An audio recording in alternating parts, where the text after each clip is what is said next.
Did you know that it's actually recommended to get your hair done after your beach vacation and not before? I'm Laura, I'm a hairstylist, and in this video, I'm gonna break down all of the ways that the sun, chlorine, saltwater, and messy buns could be damaging your hair, as well as what you can do to prevent the damage from happening in the first place.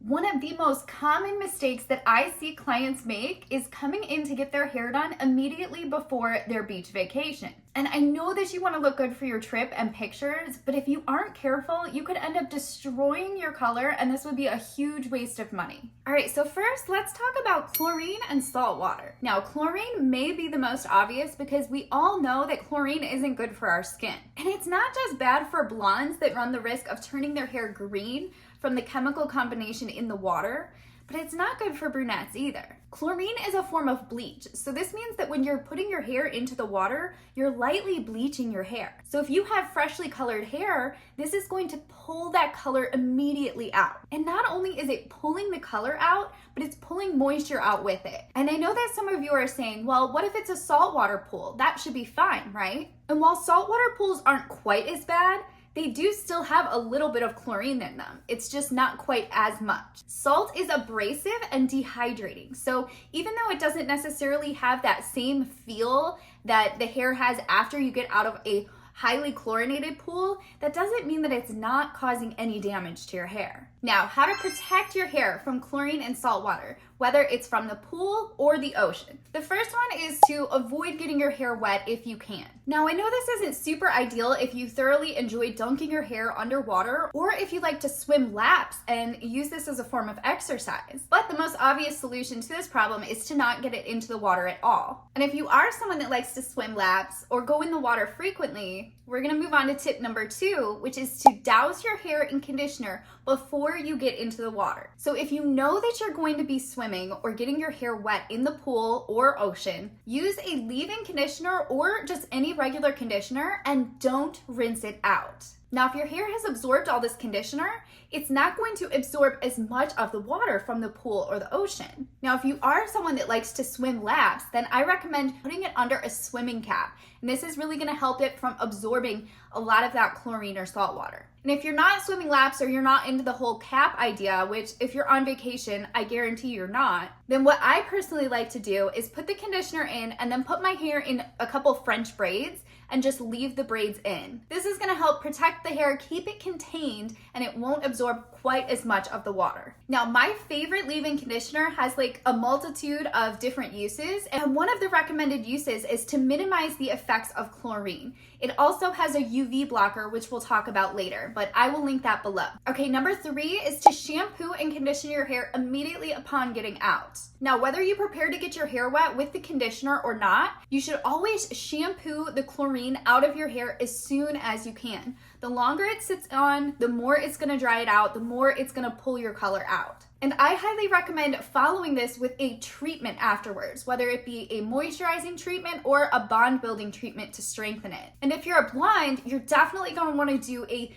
pretty intense purple treatment on yourself at home. And you can do this by either leaving your purple shampoo in for a longer period of time or mixing some in with your conditioner, or use a purple toning treatment mask, and I'll link one below. And this is just gonna help you get back on track because likely your toner will have faded out of your hair and it's gonna be a little more brassy than normal. All right, so next I wanna talk about how sun exposure and tanning beds can damage your hair. So our hair is an extension of our skin. So just how our skin can get sunburned, your hair can too. The only difference is your hair doesn't grow back in a few days once it's been damaged like your skin does.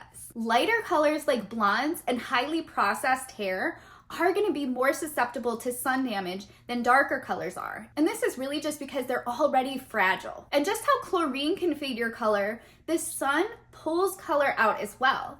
If you've ever left a dark colored shirt outside in the sun for a long period of time and then picked it back up and saw that it was like faded to like a purple or like a reddish pinkish color, this is because the sun fades the color of things, and it's doing the same thing to your hair. If you spend one full day in the beach, it is going to pull your color completely out. So this is why it is huge that you really shouldn't get your hair colored just before going on vacation, because just one full day outside can really just throw all that money you just spent in the trash. Now, when hair color fades, it's going to expose the underlying pigments of your hair, and depending on the level or the lightness or darkness of your hair, it's going to be in hues of red, orange, or yellow.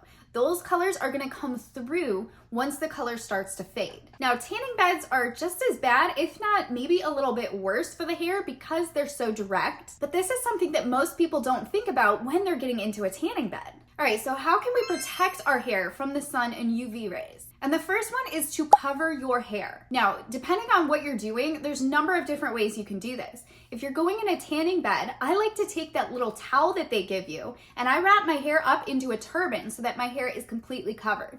And if you want to see a video on how to do this with a small size towel, I'll link a demonstration above. But if you're at the pool or the beach, you can either wear a hat, a bandana, or sometimes I'll even just lay my clothes over my hair when I'm laying outside. And the second thing you can try is to just stay in the shade. Now, obviously not everyone wants to hear this and not everyone is going to stay in the shade, but sitting in the shade is a way to protect your hair color if you're out at like a barbecue or something and you're not actively tanning. Being proactive and thinking about this when you're outside just doing regular activities is going to be helpful for making your color last as long as possible. And the third option is to use a UV blocker. They do make UV blockers specifically for your hair. And the leave-in conditioner that I mentioned earlier also has a UV protectant in it. So that way you're not spraying like actual suntan lotion in your hair. And you're using a product that's not gonna weigh it down, make it greasy, and it's serving multiple purposes. All right, so next let's talk about how hair ties, sunglasses, and messy buns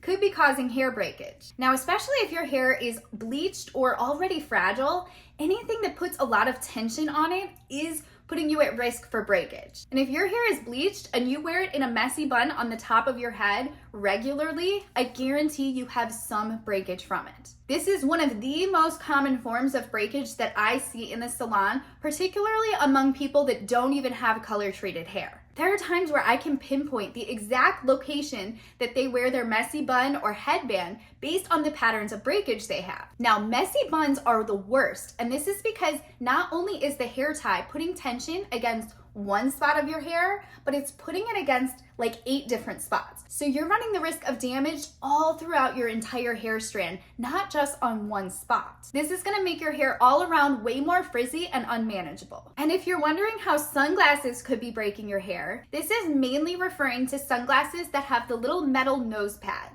If you frequently put those on top of your head, then you've likely had your hair get stuck around those nose pads before. Your hair can also get stuck in the sides of the frames of the sunglasses, so this is just something to be really careful with when you're putting them on and taking them off. All right, let's talk about how to prevent tension damage. And the first thing is to either wear your hair down more often or in low ponytails. Now, I know this is really hard to do in the summertime when it's hot and you need to get your hair up off of your neck, but due to gravity, putting your hair up is going to put a lot of tension on it.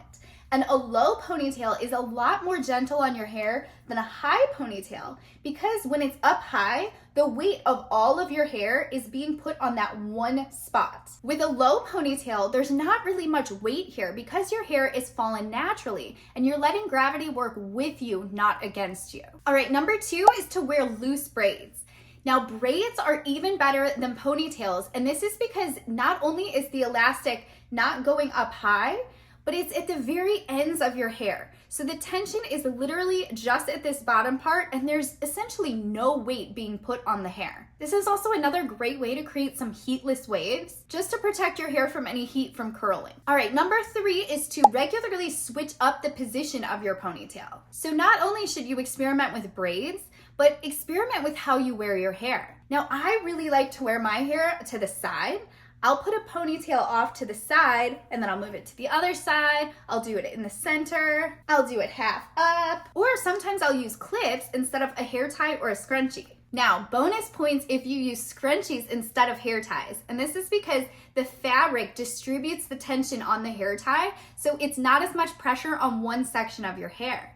And extra bonus points if you use a satin or silk scrunchie, because this material is a lot softer against your hair and it doesn't rough up your cuticle as much, and it reduces frizz, which will reduce the amount of breakage caused. And number 4, this one's on sunglasses. If you can't stop from putting your sunglasses on your head, then my best recommendation is to just get plastic ones that don't have those detached nose pads, and problem solved. All right, so lastly, I want to talk about how wet hair is more fragile and prone to breakage. Now, summer activities usually involve water, whether that's the pool, the ocean, a hose, or even just showering more frequently because you were sweating. And your hair is much more fragile when it's wet. So this means that you need to be extra careful with your hair when it is wet. So let's talk about how to protect your hair from breakage when it's wet.